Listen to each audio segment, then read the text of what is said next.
pour cette table ronde, on va commencer avec l'abbé Jean-Marie Liu, qui est donc prêtre du diocèse de Chartres et qui, au fond, a eu cette idée, au fond, assez récemment, de fonder une initiative qui s'appelle Grâce au Jardin.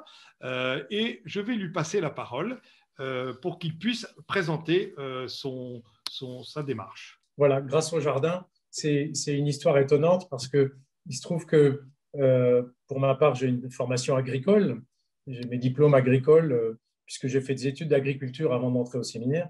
Et puis, pendant le premier confinement, les prêtres du diocèse de Chartres avaient été invités à travailler, Laudato Si, le texte du pape François, sorti en 2015, qui a vraiment marqué beaucoup les esprits, puisque c'est une encyclique sur l'écologie intégrale, et le pape lui-même disant que c'est même une encyclique sociale, parce que justement, il s'agit de prendre en compte l'ensemble du vivant, donc qu'il soit végétal, animal ou humain.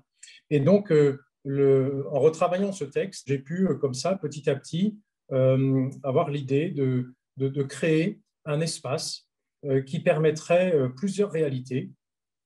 Et il se trouve que, bon, voilà, on l'a appelé Grâce au Jardin. Très vite, j'en ai parlé à des gens qui ont réfléchi avec moi et on a établi dès le mois de juin dernier un document de présentation du projet mettant en exergue les valeurs, nos objectifs et ainsi de suite. Donc, pour vous dire que très rapidement, grâce à un tas de gens, dont Christelle Minard qui est là avec nous, il y a eu la possibilité d'obtenir un terrain de 7 hectares sur la commune de Tremblay-les-Villages. Alors, il se trouve que j'étais allé trouver Christelle sur la commune de Tremblay-les-Villages parce que je trouve que cette commune est originale puisqu'elle regroupe depuis 50 ans, Christelle me dira si ce n'est pas ça, et c'est très particulier, 6 anciens villages qui se sont rassemblés, ça s'appelle Tremblay-les-Villages. Et je trouve que c'est original parce que c'est vraiment l'avenir. Je pense que nos communes, petit à petit, vont devenir des assemblées de communes comme ça. Et puis, en même temps, ils sont embarqués sur un projet qui s'appelle Europan, donc des moyens européens qui aident un territoire à grandir dans le domaine de la résilience. Et du coup, quand je lui ai parlé de ce projet, elle a tout de suite été enthousiaste et elle a vu tout de suite toutes les connexions que ça permettrait et surtout que ça favoriserait le lien social. Alors, pour vous dire, donc, Grâce au Jardin, c'est un terrain de 7 hectares sur la commune de Tremblay-les-Villages. Et sur ce terrain, il y aura un chantier d'insertion porté par une association de Dreux qui s'appelle Grâce, puisque l'intérêt de Grâce au Jardin, c'est de faire travailler des réalités différentes, de créer de la solidarité, de la collaboration entre des gens. Donc, l'association Grâce portera un chantier d'insertion en espérant qu'on puisse mettre en insertion plutôt des gens du rural, puisque je crois qu'il y a vraiment des gens isolés qui ont perdu complètement le contact avec le travail.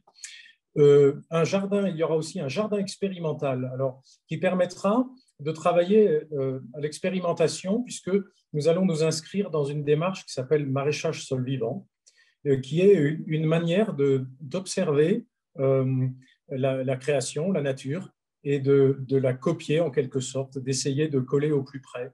Et c'est pour ça qu'on parle d'agroécologie.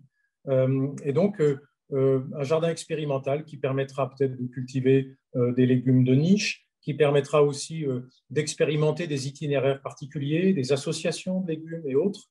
Et ce jardin expérimental comprendra une forêt comestible. Alors, la forêt comestible, ça commence à être un peu plus à la mode, mais en gros, c'est de retrouver des traditions que nous avons perdues, qui consistent à nous nourrir à partir de ce qu'il y a dans une forêt. Et il y aura aussi un verger, un atelier de poules. Et puis la troisième grande réalité sur ce terrain, ce sera d'installer des jeunes maraîchers dans le cadre d'espace test. Alors, espace test, c'est un moyen qui vient aider, un peu comme les couveuses, si vous voulez, qui vient aider des jeunes maraîchers, enfin, des gens formés en tout cas, à s'installer. Et il y aura une dimension importante dans tout cela de transmission, une dimension pédagogique avec des propositions de formation, de découverte par des écoles, des jeunes, et ainsi de suite. Voilà. Nous sommes aussi en contact avec le lycée agricole de Nermont pour pouvoir proposer des formations, et peut-être des formations diplômantes, nous l'espérons. En fait, l'objectif profond, c'est là où vraiment j'ai l'impression que ça se situe bien dans l'esprit de Laudato Si, c'est le risque dans notre monde là, d'un certain nombre d'effondrements, et entre autres de l'effondrement de la confiance. Et donc, le pire, je crois, qui peut nous arriver, c'est de ne plus avoir d'horizon. Et là, en fait, c'est de créer un horizon, un objectif. Et il y a une expression d'un Anglais, j'arrive plus à trouver son nom, mais vous le connaissez peut-être, qui est l'espérance en mouvement. Et vraiment, c'est dans cet esprit que grâce au jardin se crée, c'est vraiment l'espérance en mouvement, c'est-à-dire en action, quoi, agir et créer un horizon. Il me semble que ce que peut provoquer, et alors la crise du Covid, je crois, accentue cela, hein, c'est vraiment le repli sur soi. Le repli sur soi, ça conduit à une sorte de dépression, de stagnation. Et je trouve ça vraiment passionnant de découvrir de quelle manière, par exemple, des agriculteurs voisins, grâce au jardin, sont déjà venus travailler sur le terrain, puisqu'il y a quelques jours, une prairie y a été semée. Et voilà, je trouve intéressant de voir toute la collaboration que ça permet avec la commune et de Tremblay-les-Villages, et avec tous les projets qui peuvent être liés aussi à cela, pour les écoles, pour tout cela, et dans la dimension pédagogique. Et puis avec la grande agglo de Dreux qui met à disposition ce terrain de 7 hectares, c'est quand même pas banal. Nous sommes dans la rédaction du bail là, en ce moment. Et avec le lycée agricole de Nermont, avec l'association Grâce de Dreux, enfin, et bien d'autres collaborations, parce que je suis déjà en contact avec des gens qui pourront installer des ruches, avec toutes sortes de réalités comme cela qui permettront de créer un véritable lieu où des gens peuvent se retrouver, découvrir des choses, et puis s'émerveiller devant l'œuvre de la création, parce que vraiment, ça, c'est un objectif important. Mais au fond, Jean-Marie, j'ai envie de vous dire, au fond, qu'est-ce qui vous a fait, qu'est-ce qui vous a... vous vous voyez comme complètement en continuité avec votre vocation, mais quand même, vous avez eu une autre vocation pendant 17 ans, si je ne m'abuse. Alors, j'ai envie de vous dire, quel mot je vous ai piqué? D'abord, je suis prêtre depuis 30 ans, donc c'est pas seulement 17 ans. Et en fait, c'est vraiment de croire que dans la période que nous vivons, redonner de la perspective, de redonner de l'horizon, ça passera par une connexion à la création. Et de plus parler de la nature, parce que le problème, quand on parle de la nature, c'est qu'on a l'impression que nous, les humains, nous devons nous développer aux dépens de la nature. Alors que c'est toute la création qui est en jeu là. Et parler de la création, c'est réaliser que nous faisons partie de la nature. Quand je rencontre les classes de 4e de l'enseignement catholique à Dreux, là, tous les ans, pendant 1 heure, on échange sur l'écologie. Et souvent, je leur pose la question, quelle est la relation entre la nature et l'être humain? Depuis plusieurs années que je fais ça, il y a un élève, une fois, il s'appelle Victor. Et il a dit, eh bien, c'est que l'être humain, il fait partie de la nature. Et sinon, ce n'est pas du tout naturel, quoi. On a vraiment l'impression qu'il y a d'un côté l'homme, et puis il utilise la nature, il consomme la nature pour essayer de s'épanouir.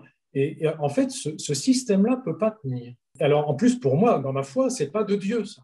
Et donc, je pense que nous avons à nous mouiller très concrètement, puisque là, moi, je vais mettre la main dans la terre. Hein. Alors, je voulais aussi souligner, si les choses avancent vite, c'est que je ne suis pas tout seul à travailler et qu'il y a des gens qui travaillent. On se retrouve tous les mardis soirs en visio pendant 1 heure et demie depuis déjà un petit moment. On est systématiquement 6, mais dans l'association, on est déjà beaucoup plus nombreux. Et voilà, donc je ne suis pas tout seul à travailler, parce que vraiment l'intérêt, là, c'est de créer du collectif. Moi, je pense que une des clés, et on le perçoit bien dans ce que nous vivons là avec le Covid, hein, une des clés pour l'humanité, c'est l'entraide. Et pour moi, comme prêtre, d'être acteur de ça, mais c'est un vrai ministère. C'est un vrai ministère. Et j'ai pas l'impression. Alors, c'est vrai que pour le moment, depuis 30 ans, je suis curé, donc responsable d'une paroisse. Voilà, donc je travaille déjà pour du commun, je travaille déjà pour de l'entraide. Je travaille. Mais là, en fait, je trouve que c'est une manière d'y travailler bien plus largement et pour une rencontre beaucoup plus large. Parce que voilà, parce que grâce au jardin, on pourra y venir sans avoir marqué Cateau ici, quoi. Et voilà, c'est vraiment ouvert à tous. Et vraiment, je me dis, si on pouvait aider les gens d'un territoire et puis les former pour qu'ils puissent découvrir qu'ils peuvent cultiver chez eux, de quoi se nourrir, et qu'il y a moyen sur des surfaces parfois petites de créer de l'abondance. Parce que la création, c'est ça, quoi. C'est de l'abondance. Mais sauf si on la gaspille.